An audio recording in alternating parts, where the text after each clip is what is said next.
నమస్తే, welcome to KK news. నేను శ్రీదేవి. వైసీపీకి దారుణ పరాజయం ఎదురైంది. ఓటమిని పార్టీ శ్రేణులు జీర్ణించుకోలేకపోతున్నారు. అధినేత జగన్ వరుస సమీక్షలు నిర్వహించి నాయకులతో మాట్లాడుతున్నారు. నియోజకవర్గాల వారీగా వివరాలు తెలుసుకునే ప్రయత్నం చేస్తున్నారు. లోపం ఎక్కడ జరిగిందో ఆరా తీస్తున్నారు. 2029 నాటికి పార్టీని పూర్వ వైభవం దిశగా తీసుకువెళ్తానని చెబుతున్నారు. ఇక పార్టీలో ప్రక్షాళన సైతం ప్రారంభించారు. పార్టీకి వ్యతిరేకంగా పనిచేసిన ఒకరిద్దరిని సస్పెండ్ కూడా చేశారు. నియోజకవర్గాల ఇన్ఛార్జీలను కూడా మార్చుతున్నారు. అయితే అంతవరకు ఓకే, కానీ పార్టీలో సీనియర్లు మాత్రం మౌనం వీడడం లేదు. కొందరైతే పార్టీ కార్యక్రమాల విషయంలో అంటిముట్టనట్లుగా ఉన్నారు. ముఖ్యంగా జగన్ కేబినెట్ లో మంత్రి పదవులు అనుభవించిన వారు సైతం అజ్ఞాతంలోకి వెళ్ళిపోవడం ఆందోళన కలిగిస్తుంది. ఇక చాలా మందికి వైసీపీ పూర్వ వైభవం వస్తుందనే నమ్మకం లేదు. ఆ దిశగా జగన్ తీసుకువెళ్లలేరని ఎక్కువ మంది అభిప్రాయపడుతున్నారు. అందుకే ప్రత్యామ్నాయాలు చూసుకోవాలని చూస్తున్నారు. ఇప్పుడున్న పరిస్థితుల్లో బీజేపీలోకి వెళ్తే సేఫ్ జోన్ లో ఉంటామని భావిస్తున్నారు. జాతీయ స్థాయిలో కాంగ్రెస్ పార్టీ బలం పుంజుకుంటోంది. ఆ పార్టీ నేతృత్వంలోని ఇండియా కూటమి ఎన్డీఏకు గట్టిగానే ఫైట్ ఇచ్చింది. బీజేపీ బలం సైతం తగ్గింది.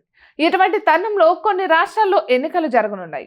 అక్కడ కాంగ్రెస్ పార్టీ బలం పుంజుకుంటే ఆ ప్రభావం ఏపీపై తప్పకుండా పడుతుంది. ఇప్పటికే కర్ణాటకలో కాంగ్రెస్ పార్టీ అధికారంలోకి వచ్చింది. బీజేపీకి అక్కడ జనం తిరస్కరించారు. తెలంగాణలో సైతం 3వ స్థానంలో ఉన్న కాంగ్రెస్ పార్టీ అనూహ్యంగా అధికారంలోకి రాగలిగింది. ఆ 2 రాష్ట్రాలతో ఏపీకి ప్రత్యేక అనుబంధం ఉంది. ఇప్పటికే వైసీపీ నేతలకు హైదరాబాద్లో ఆస్తులు ఉన్నాయి. రాయలసీమ నేతలకు బెంగళూరులో వ్యాపారాలు నడుస్తున్నాయి. సహజంగానే వారు కాంగ్రెస్ పార్టీ వైపు మొగ్గు చూపుతారు. మెజార్టీ వైసీపీ నేతల పూర్వాశ్రమం కాంగ్రెస్ పార్టీ. వైసీపీ బలహీనపడింది. ఏపీలో టీడీపీ కూటమి ప్రభుత్వం దూకుడు మీద ఉంది. అందుకే ఎక్కువ మంది వైసీపీ నేతలు కాంగ్రెస్ వైపు చూస్తున్నట్లు సమాచారం.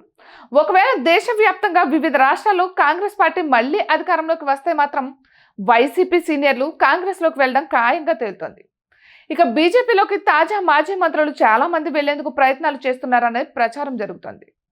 ముఖ్యంగా రాజంపేట ఎంపీ పెద్దిరెడ్డి మిథున్ రెడ్డి నేతృత్వంలోని 4 వైసీపీ ఎంపీలు బీజేపీలో చేరతారని టాక్ నడుస్తోంది. మరీ ముఖ్యంగా కడప ఎంపీ అవినాష్ రెడ్డిని సీఎం జగన్ బీజేపీలోకి పంపిస్తున్నారు అన్నది ఒక వార్త వైరల్ అంశంగా మారింది. మిథున్ రెడ్డి విషయంలో ఇదే తరహా ప్రచారం జరగగా ఆయన ఫుల్ క్లారిటీ ఇచ్చారు. ఇక వైసీపీలోనే కొనసాగుతానని తేల్చి చెప్పారు.